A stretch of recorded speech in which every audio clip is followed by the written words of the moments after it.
one more element to this mix of uncertainty, and that's geopolitics, Nilesh. Next year could very well be the year of heightening geopolitical tensions across the world. Could it then very well be that you might regret at the end of 2016 having said here at the AIBI summit that you expect markets to be in a far better place on January 1st, 2017? So who can predict geopolitics? If Donald Trump becomes US president, I think our markets will go far higher. And I'm sure a lot of investors would like to then shift to India. Once we were watching a cricket match where Virendra Sehwag in pre-lunch session had scored a century. And then immediately after lunch, maybe for whatever reason, in 2 overs he didn't score anything. And then the commentators were saying, oh, Virendra Sehwag is dulled out and blah, blah, blah. So today's stock market actually reminds me of that. Since mid-2013 bottom, small cap is up 100%. It's almost Virendra Sehwag scoring a pre-lunch century. And it's yet not out. When the guy has still bat in his hand. Right? And hum log ro rahe hain. Oh, 2 overs gone, he hasn't scored a run, he hasn't smashed. Can you tell us what happened in the rest of the match? He went on to score triple century. Of course you remember, right? So essentially you're saying buy small caps? No. I'm only paid to say buy Kotak mutual fund. But the beauty today is that let's look at some of the things which has happened in 2015 which can give us context of 2016. So in 2015 we have produced 34 million ton of coal. It is more than what was produced in FY 11, 12, 13, 14 put together. This has happened without GST. This has happened without government spending. This has happened simply because of administrative reforms. We are now building 18 kilometers of road a day. It's sharp improvement over 7 kilometers last year. This has happened without GST, the target without is 30. land acquisition. Isn't the target 30 from what I remember? I think we will touch 30 by next year. So 7, 18 to 30. You see the reforms on the LED bulbs. I mean, our problem now is that all the power plants, where will they sell their power? It's no longer whether there is power available or not. So what government has done on coal, what they have done on railway, what they have done on road, and what they have done on renewable energy, if these things get replicated across every other sector, I think I'll then change my prediction to 2016 than 2017. Mr. Ahuja, I know you wanted to talk about the quality of growth if there is going to be better growth next year. So please answer the question on will 2016 be better? And if yes, what do you anticipate will be the quality of that growth? Yeah. So as a banker, I should be more conservative. But having said that, I think a recovery is overdue. We all recognize that. But, one always has to see when a cycle turns, what makes it turn. It's always investment. Yeah. And that's what makes the cycle turn. Now, investment, question is how is it going to be funded? And therefore, how rapid will it be? So if you look at it in terms of 4 very quick components, government stroke public sector, private sector, capital markets, and FDI, so we have already discussed enough about how much money is there with the government to spend. A quick short answer on that. Do you really think that the quality of spend will be able to sustain next year, given some of the other spending compulsions they have?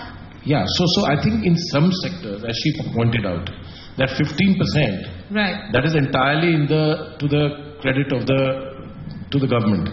I mean, that spending is happening. Particularly in the few infra spaces and so on and so forth, and that will have their effect. In fact, my argument is that in fact that's the only thing that is the delta effect. When it comes to private sector, as has already been pointed out, and that's my view also very strongly, that the capacity of the private sector is extremely limited, and in fact I don't see even this quarter to be a good quarter for corporate performance and earnings. Okay. And perhaps we are 2 quarters away before we start seeing that effect. That's my strong view. Put on top of that the state of the banking sector.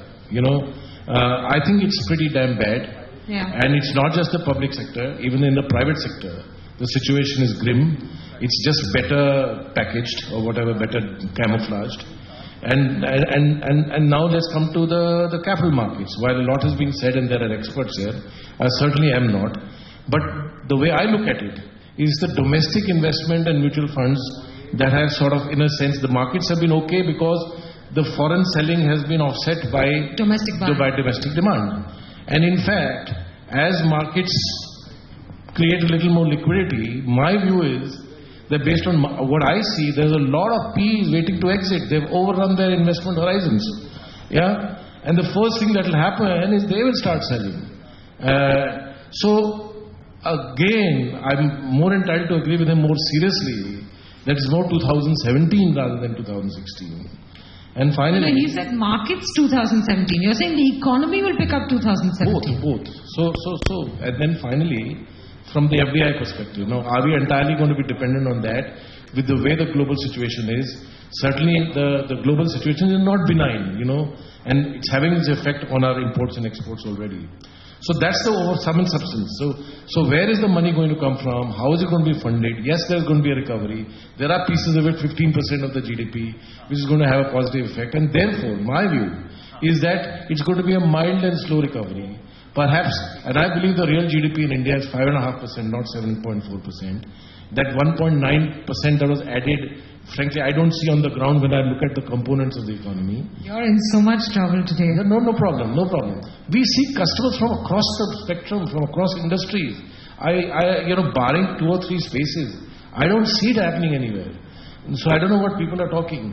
And so 0.5% may be improvement next year, and maybe a 1% improvement 2017. That's the way I look at it. You look at from where we've actually come from. You had nominal GDP growth of about 14%. Real rates of interest were negative 3%. And you had this whole overinvestment binge. And what's the journey that we've actually traversed since then? We've actually gone to a situation where nominal GDP growth is at around 5%. And if you take a blend of both WPI and CPI, real rates are at about 5 or 6%. And in between, in the last 4 years, you've seen a 40% depreciation of the rupee. I mean, this is quite a significant shock for the real economy.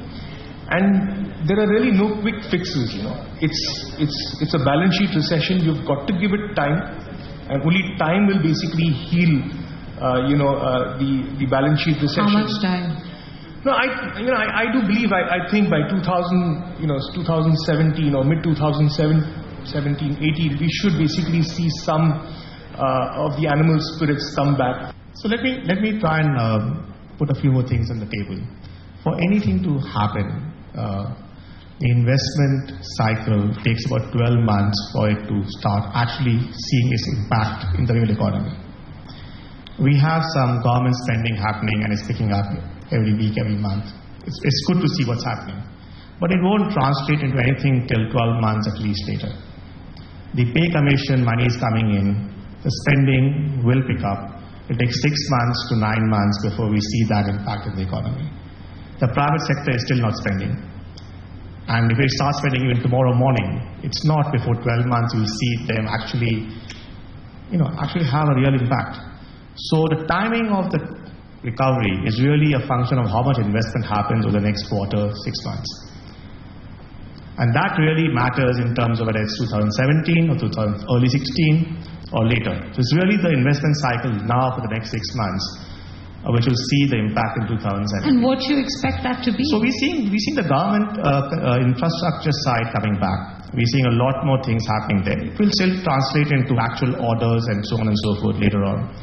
The pay commission money will come in, so consumption will pick up. Oil prices at 30, I agree with them that it's not good for the economy, but it still has helped. People have more money to spend. That will help a little bit. But all three have to fire: the private sector, the government sector, and the consumption side. And that will take at least 12 months or longer, in my mind, to start seeing the impact in the real economy.